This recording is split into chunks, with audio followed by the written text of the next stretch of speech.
Today's passage is Matthew chapter 10, verse 34 to 42. The title is Fieldwork Instructions 4. Let's read today's passage. Let's listen to the Bible Gateway voice service. Do not suppose that I have come to bring peace to the earth. I did not come to bring peace, but a sword. For I have come to turn a man against his father, a daughter against her mother, a daughter-in-law against her mother-in-law. A man's enemies will be the members of his own household. Anyone who loves their father or mother more than me is not worthy of me. Anyone who loves their son or daughter more than me is not worthy of me. Whoever does not take up their cross and follow me is not worthy of me. Whoever finds their life will lose it, and whoever loses their life for my sake will find it. Anyone who welcomes you welcomes me, and anyone who welcomes me welcomes the one who sent me. Whoever welcomes a prophet as a prophet will receive a prophet's reward, and whoever welcomes a righteous person as a righteous person will receive a righteous person's reward. And if anyone gives even a cup of cold water to one of these little ones who is my disciple, truly I tell you, that person will certainly not lose their reward. Let's look at the verse number 34 to 36. 34. Do not suppose that I have come to bring peace to the earth. I did not come to bring peace, but a sword. When the word of Jesus reaches one person or even a community, it will be a significant challenge to them. The word would destroy all darkness, or it would live. When we face the word of Jesus directly and obey it, there will be a war in our hearts. The book of Hebrews, chapter 4, verse 12 says, For the word of God is living and active, sharper than any double-edged sword. It penetrates even to dividing soul and spirit, joints and marrow. It judges the thoughts and attitudes of the heart. When the word of God penetrates into someone's heart, it brings God's judgment. It exposes sinful thoughts and feelings as what they are. It requires us to make a decision to accept it or to reject it. Look at verse number 35 to 36. Even the closest of family members will find themselves on opposing sides. When Jesus comes into a person's heart, he changes our value system and basis for human relationships from the core. When we accept Jesus as King, we must re-examine all of our human relationships and put them into the proper perspective.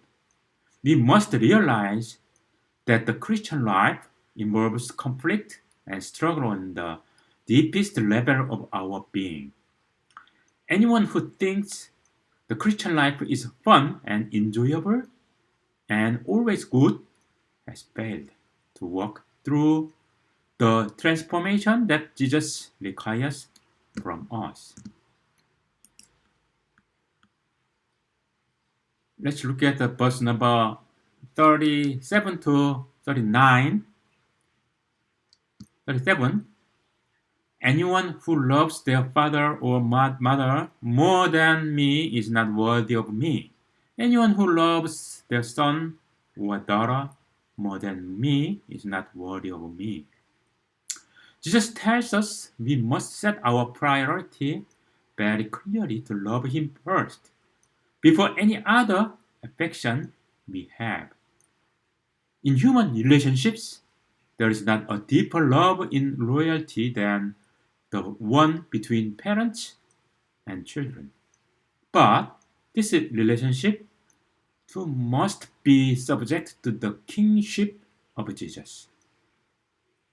38. Whoever does not take up their cross and follow me is not worthy of me. What is our cross? Our cross isn't really a particular trial or trouble. The cross means one thing, death. Death to self. But resurrection, life unto God. Jesus wants to be first, not only in our outer relationships, but in our hearts as well. Jesus wants us to love Him and be loyal to Him, overcoming our own ideas, plans, and desires. How can we do this? We should die to self. 39. The disciple lives in a paradox. Whoever finds their life will lose it, and whoever loses their life for my sake will find it. He can only find the life by losing it, and he can only live by dying. Resurrection life can only come after we take up our cross to follow Jesus. Let's look at the verse number 40 through 42. The disciples would often be despised and rejected in the world, but they had a very great reward in the sight of God. The good done to Jesus' disciples is as if it were good done to Jesus himself, because they are his representatives carrying on his ministry. Let's read together today keywords, verse 38. Let's go. Whoever finds their life will lose it, and whoever loses their life for my sake will find it. Let me pray. Dear Lord, may I not try to save my life, but die to myself and follow you, for you are the way to true life. One word, take up my cross and follow Jesus. That's the way to true life.